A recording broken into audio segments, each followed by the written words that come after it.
I probably left it here again, but chapter 23's outlines are somewhere here in the building for you to get ahead of Sunday's Bible study. But again, we're in chapter 22 tonight, dealing with that day of controversy. We started the day of controversy in our study on Sunday morning. We're going to continue that day of controversy, as it is called here, in chapter 22 this evening. Our study of the Gospel of Matthew. The Gospel of Matthew is about Jesus being the Messiah of Old Testament prophecy. Matthew's writing, again, as we've mentioned time and time again, to a largely Jewish audience, and so his argumentation is from the Old Testament and how Jesus fulfills all of these prophecies. And so Jesus, being the fulfillment of those, he uses those time and time and time again. Our outline that we're following is the Faith Life Study Bible outline. 3 simple points. We've got the prelude to Jesus' ministry in 1:1 to 4:16, the ministry in Galilee 4:17 to 16:21, and then Jesus in Jerusalem 16:21 through 28 verse 20. This is the 7 periods of the life of Christ. We've been mentioning these. We're in the 6th of those, known as the last week of the life of Christ. We presented this chart on Sunday morning. It's been out on the table for a couple of weeks. I think there's still some out there if you want them, that breaks down the last week of the life of Christ. As we break it down, we've got the triumphal entry on Sunday, Monday, the cleansing of the temple. We covered both of those in our last Bible study on Sunday morning. Then Tuesday is known as the day of controversy. That's the question and conflict with religious leaders. And then Jesus' last public discourse. That began in chapter 21. It's going to continue in 22, 23, 24, and 25. Now, there's some argument. Wednesday, we've got no recorded events. There's some argument by some that perhaps what we are considering the day of controversy sort of spills over into Wednesday based off some statements in Luke. Perhaps it does. Most tend to agree this seems to be one day. This seems to all be on Tuesday. So we call that the day of controversy. Again, Wednesday, no recorded events unless you think that some of these events spill over into Wednesday. Again, perhaps they do, but it seems they're all on Tuesday. So our next event will be in 26, when in chapter 26 we've got the observance of the Lord's Supper, the farewell to the disciples, and then the Garden of Gethsemane. He's arrested, tried, and crucified then on Friday. He spends all of Saturday in the tomb. And then the next Sunday, I know we've technically got more than a week here, but we're trying to get all the information of this time frame in. That next Sunday is when he's raised from the dead. As we mentioned, we're here on Tuesday, this day of controversy. I'm going to go through our chapter content quickly. We can go through these again really quickly. I want to give a little time for us to review them. But we've got a lot of ground to cover tonight in chapter 22, so we'll go through these quick. What's chapter 1 about? The genealogy and birth of the Messiah, or the Christ. Chapter 2, the Messiah as a child. Chapter 3, so the forerunner. Chapter 4, temptation and early ministry. What's chapter 5 about? And chapter 6 and chapter 7. All Sermon on the Mount. Messiah preaches Sermon on the Mount. Chapter 8, he performs miracles. Chapter 9, more miracles. Chapter 10, the calling of the 12 and the limited commission. Chapter 11, messengers from John sent to the Messiah. Chapter 12, Pharisees find fault with the Messiah. 13. Okay, many parables. Chapter 14, he performs miracles and John's beheaded. And 15 is the Messiah on unwashed hands and more miracles. 16. Okay, Peter's acknowledgement that Jesus is the Messiah. Peter acknowledging him as the Christ. Chapter 17.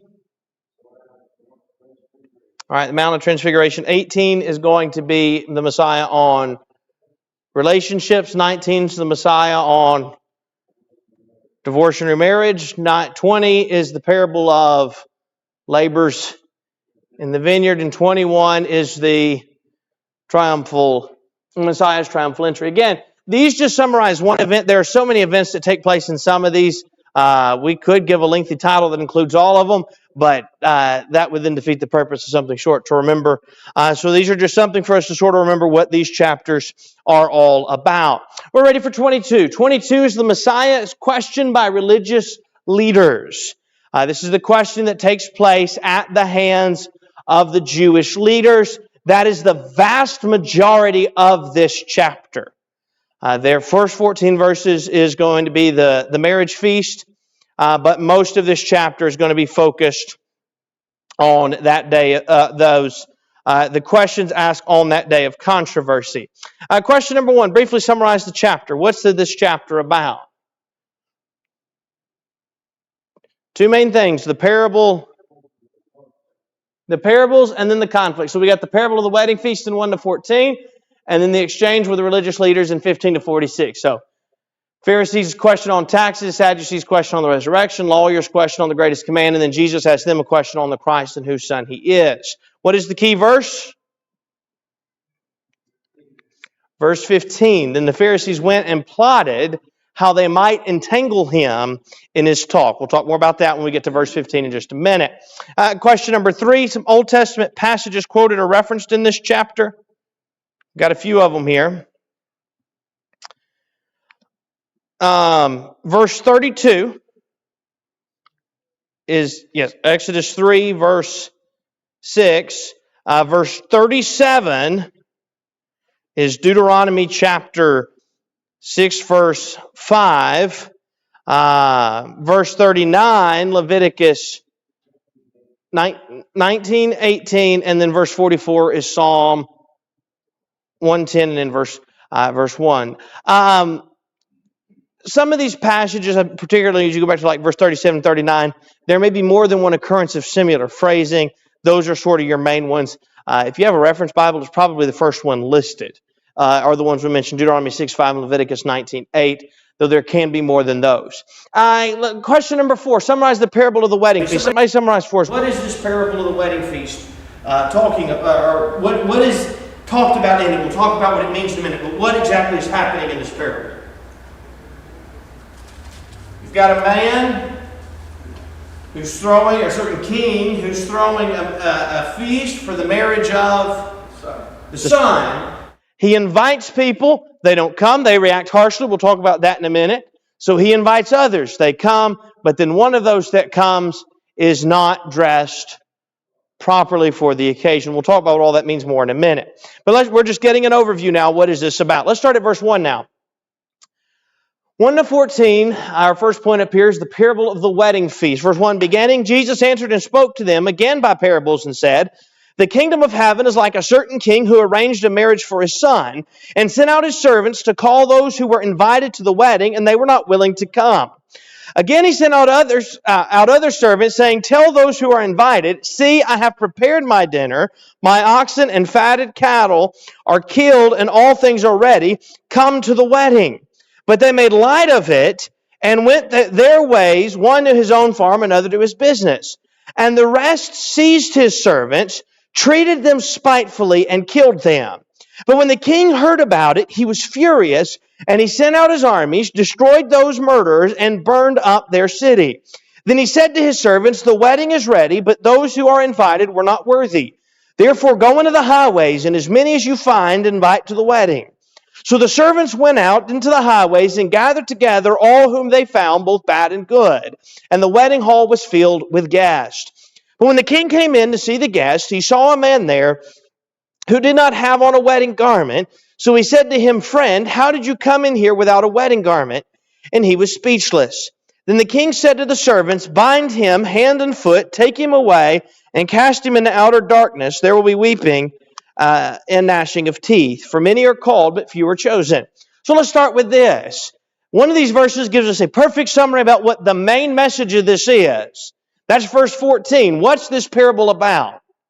Many are called, but few are chosen. That's the point of the parable. We'll talk about each of these each of these specifics more as we go along. So, going back to the beginning, here's our key phrase again, by the way, verse 2, the kingdom of heaven. This is occurrence 29. There's 32 occurrences. This is number 29. The kingdom of heaven is like a certain king who arranged a marriage for his son. So he sent out to the servants to call those who were invited to the wedding. So, if you can imagine, things don't happen quite the way they did with these wedding feasts back in the day. But, a lot of times today when somebody has a wedding and they send out invites, it might have a QR code or some website and tell you, if you're going to come, you need to RSVP by a certain date. So if you're going to be able to come, you just go in there and you put in that you're going to be able to be there so they know how many to account for. And if you've been invited, and let's just say that somebody's wedding is a month away from tomorrow, and they said you need to RSVP by May the 7th, and you're invited, but you haven't done it yet, they might call you or text you and say, hey, if you're going to come, you need to put in that you're coming by the end of today. You've been invited. Now they're sending out just as a reminder. Well, it seems what's happening here, obviously there was no RSVPing back then like there is today, but they're invited. They knew in advance this feast was coming. Now he sends out the servants to remind them that what? The feast, it's coming. It's now. You need to get ready and come to this feast. But verse 3 tells us they were not willing to come.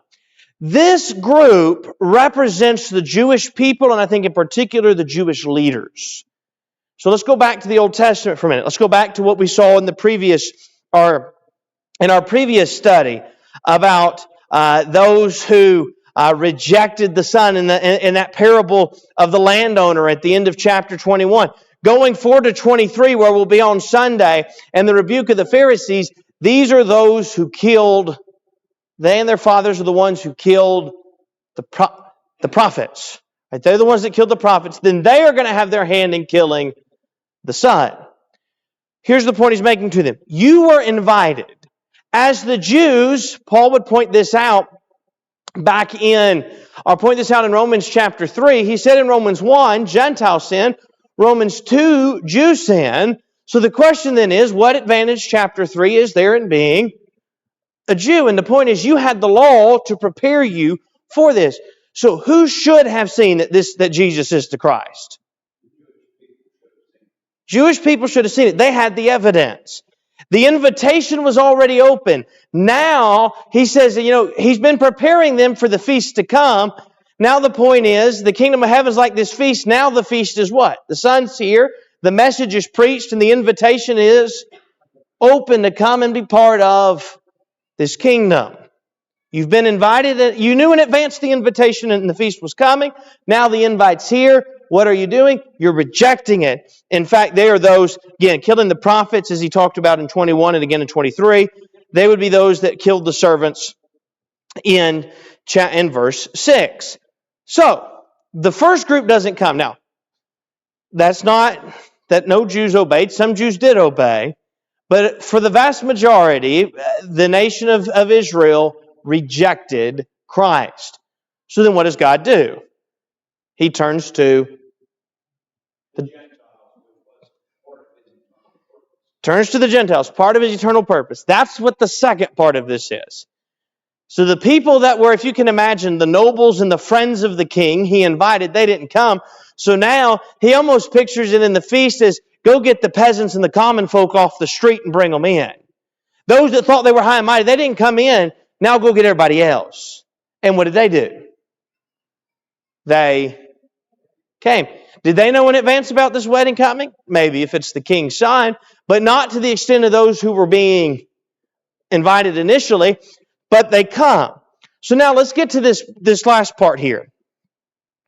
And that is, when the king comes in, he sees the guest, and one of them did not have a wedding garment on.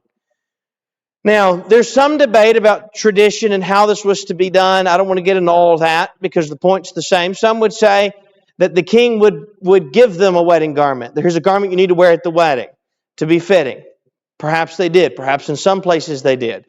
Others would say there was a place there they could easily go buy a wedding garment to come to this feast.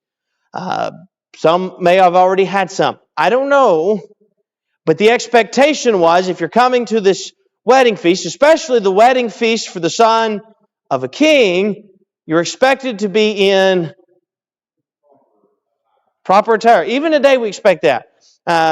You think people may not be happy if somebody's throwing a wedding and everybody's all dressed up, and then in comes somebody with jeans with holes all in them and a T-shirt that's ripped because it's the one that's been using outside the day before working on stuff. There's a certain expectation even today when people go that they're going to dress up at least in a decent manner to go. So what exactly is this wedding garment? Is it something special? Is it just something fitting for a wedding?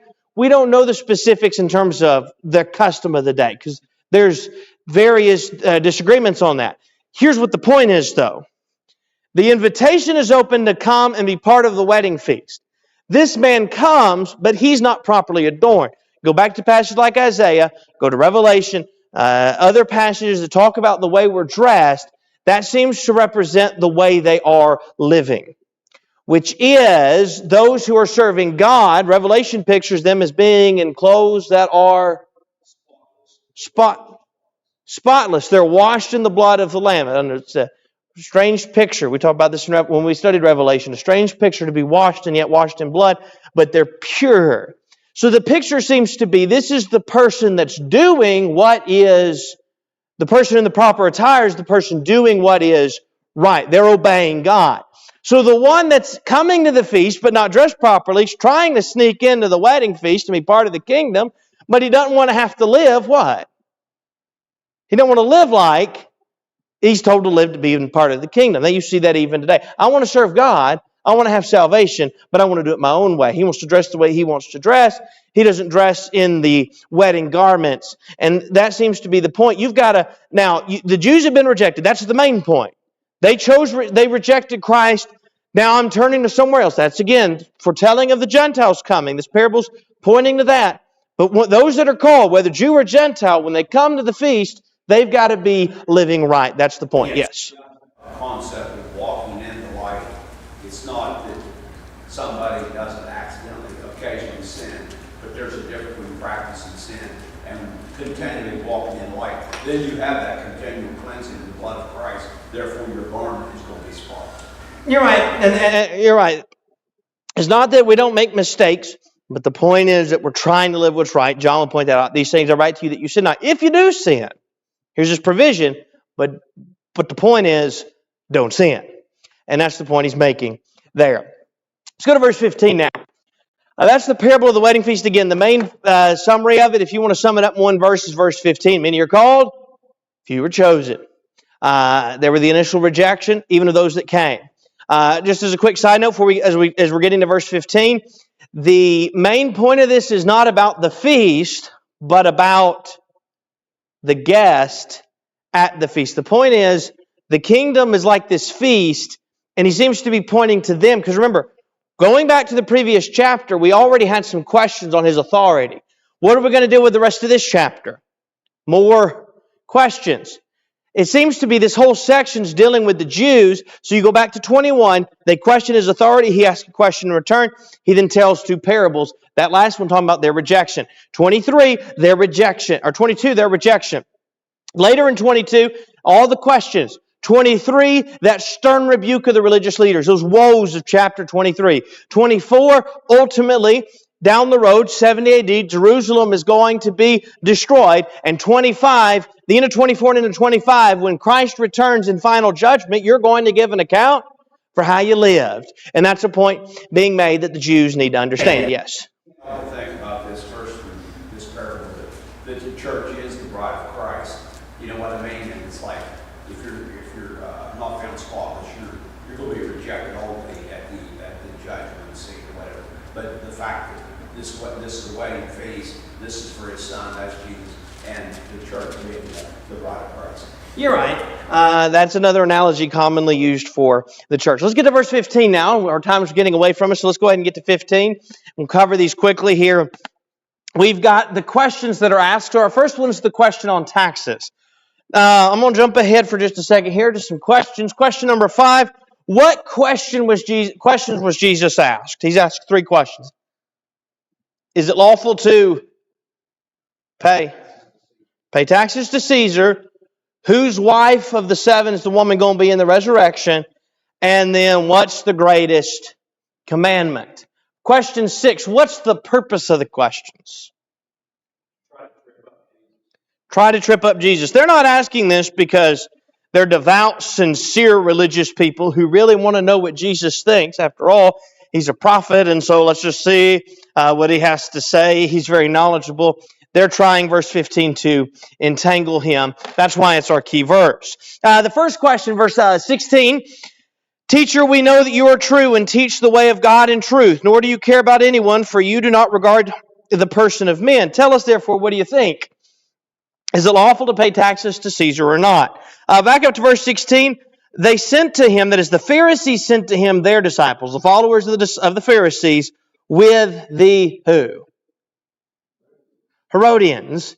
In some sense, don't know exactly what this is, but these are people that are followers of Herod. You know what they would benefit from? Taxes. But there's also a group among the Jews, the zealots, who don't believe in paying taxes. So, much like they tried in Matthew 19, the thought is we're going to pit Jesus against somebody. He's either going to be against the people that think you shouldn't pay taxes, or he's going to be against the people that think you should be paying taxes. We're going to pit him against somebody. But Jesus, verse 18, said, Why do you test me, you hypocrites? Show me the tax money. So they brought him a denarius. And he said to them, Whose image and inscription is this? And they said, Caesar's. He said to them, Render therefore to Caesar the things that are Caesar's, and to God the things that are God's. And when they heard these words, they marveled, and they left him, and they went their way. They came trying to trip him up, and they said, All right, I can imagine in their minds, we got him now. He's got to be pitted against somebody. And they walk in, and he says, Show me the tax money. And they show him a denarius, and he says, Whose inscription? They say, Caesar's. He says, And you give to Caesar what's Caesar's, and you give to God what is God's. And then I can imagine them almost standing there with their jaws on the floor. How did he wiggle his way out of that when they thought they had him? But he gave an answer that showed them, okay, you pay taxes to Caesar, but he did it in such a way that you can't really pit the other religious groups against him on that. He did it in such a way to show them this is what belongs to Caesar. So then, point B, the Sadducees questioned him on what? Who's going to have the wife? Now, not all this is dealt with in this text. We know some of it from Acts. They do not believe in the resurrection, angels. They don't believe in spirits. So they believe when our life ends that is that. So the Sadducees came to him. When? Verse 23, the same day. This is that day of controversy. We're still on Tuesday. Who say there is no resurrection, came and asked him, saying, Teacher, Moses said that if a man dies having no children, his brother shall marry his wife and raise up offspring for his brother. Now there were with us 7 brothers. The first died after he'd married and had no offspring. Left his wife to his brother, likewise the second also, and the third even to the 7th. Last of all, the woman died also. Therefore, in the resurrection, whose wife of the 7 will she be? For they all had her. I can imagine again the Sadducees thought here. First of all, they made it sound like here's really this person here that this woman married all 7 brothers. I'm going to tell you, there'd have been an investigation before the death of the 7th husband. When all her husbands started dropping dead, they'd be suspicious. But somehow they claimed to know somebody there was with us this woman who married all 7 brothers. None of them had children. So when the first brother died, the second was to marry her to bear offspring for the first. But the second died. So the third was to marry to bear offspring for the first. And so on. And she's married to all 7.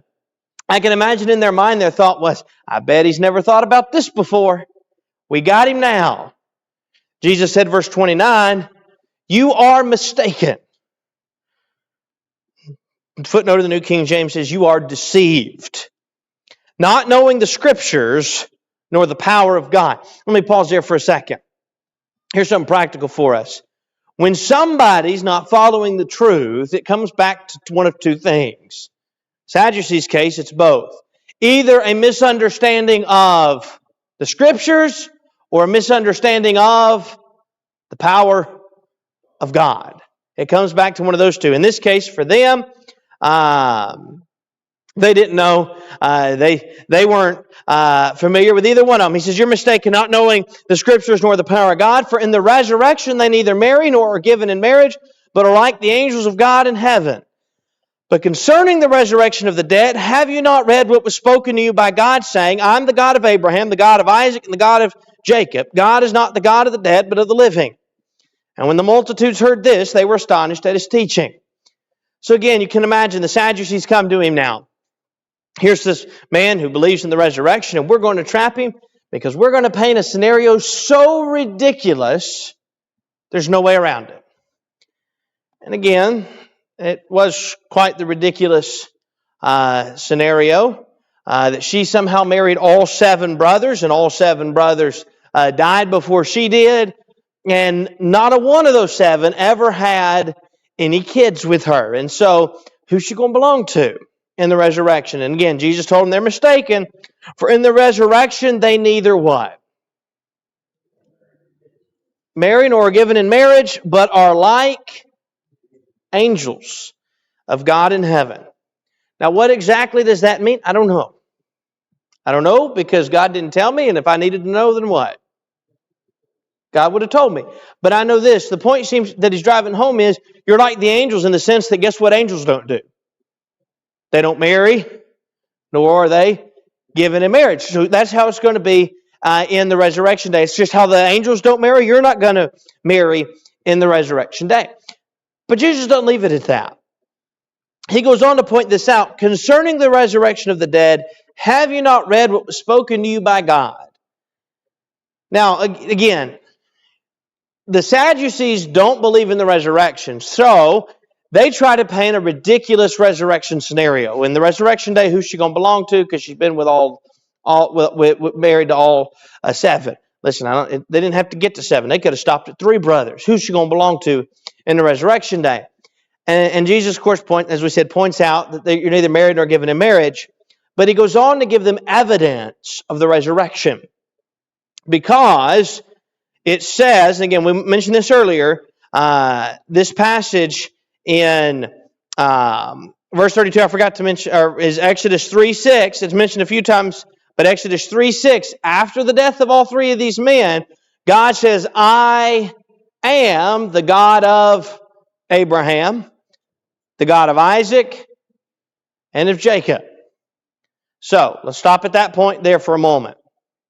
God says, I am the God of Abraham, Isaac, and Jacob. Exodus 3 and in verse 6, this is the burning bush. When the burning bush takes place, where are all 3 of these men? They're all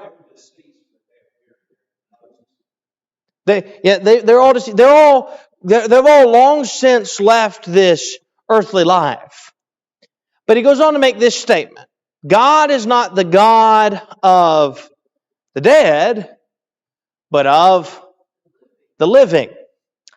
So what Jesus is doing, I can't remember the technical term for it, but he's using 2 points of argument. And if both are true, then there is a necessary inference or conclusion.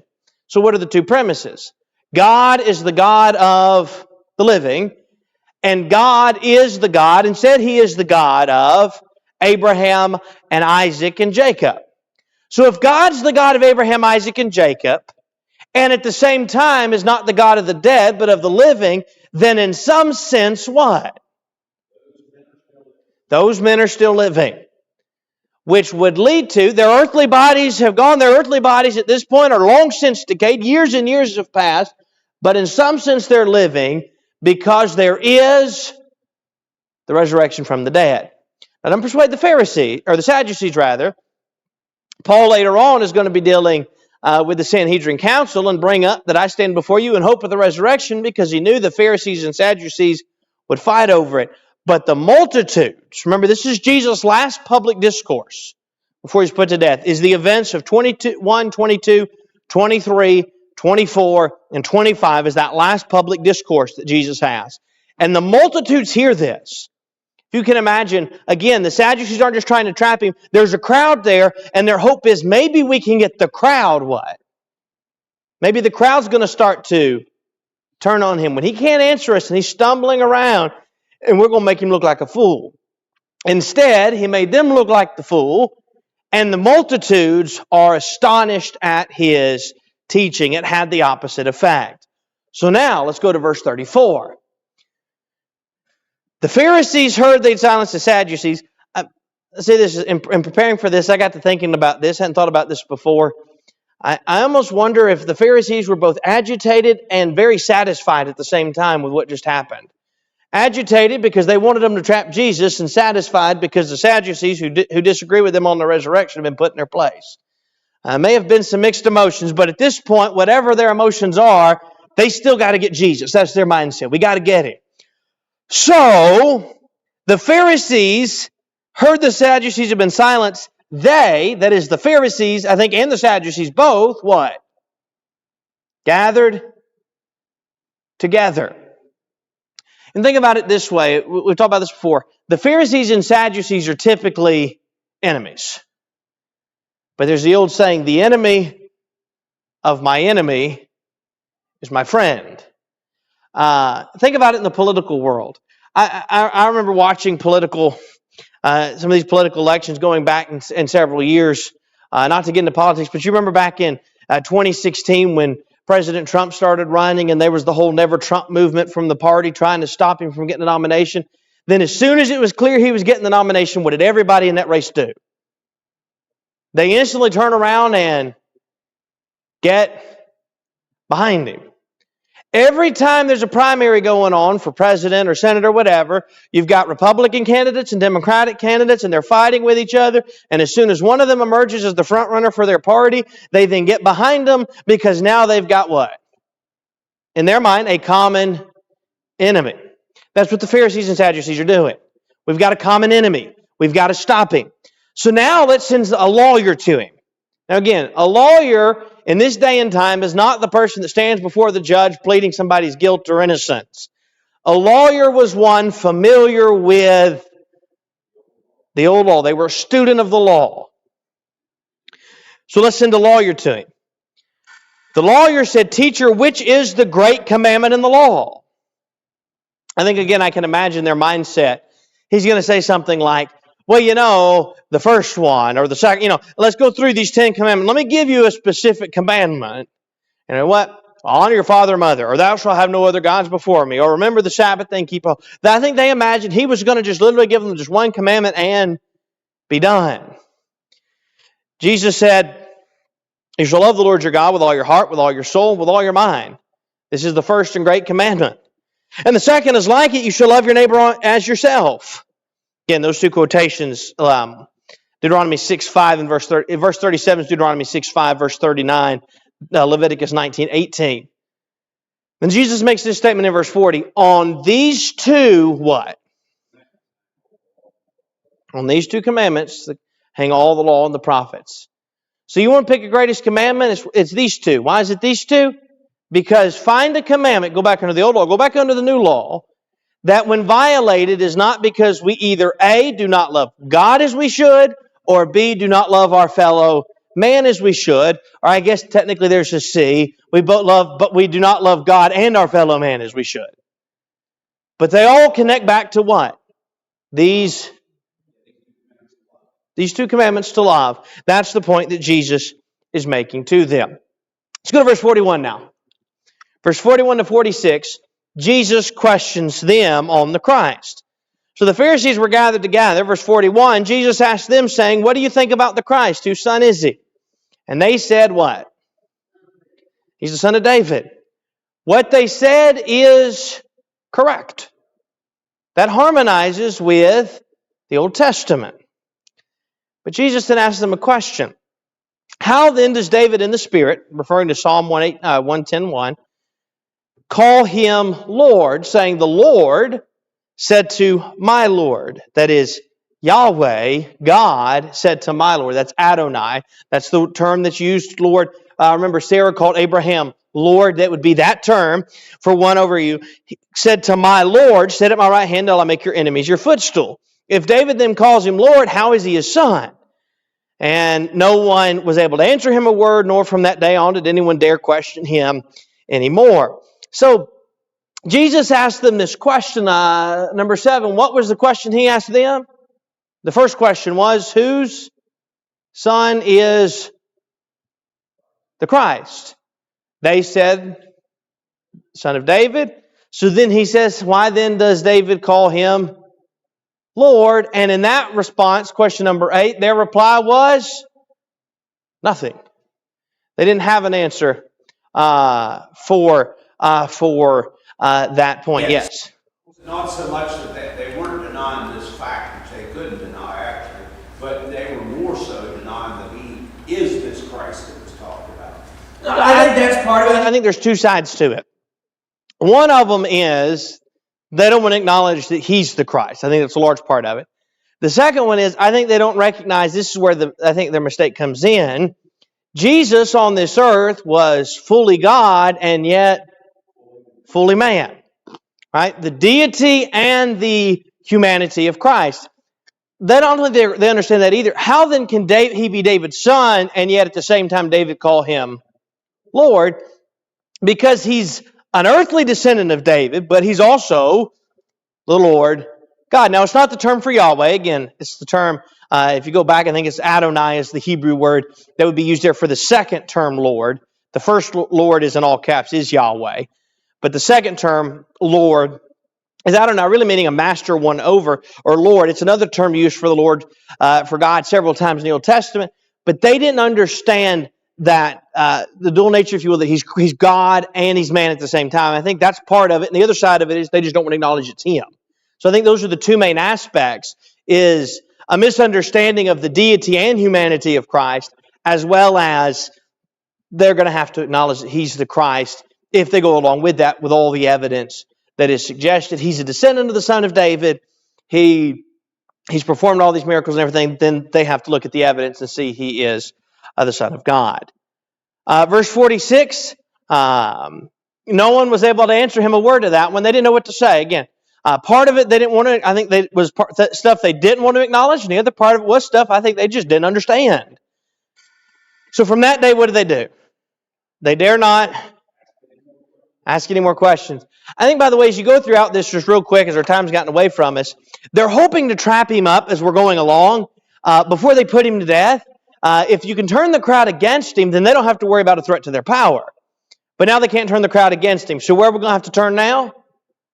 If you're the Pharisees and the Sadducees, you've got to put him to death if you want to stop what they perceive to be the threat to their power. Again, Lord willing, we will pick up in chapter 23 on Sunday. Again, I've got those right here, but I'll try to get them on the back table. If you don't see them back there, let me know, and I'll get them out for you before we leave.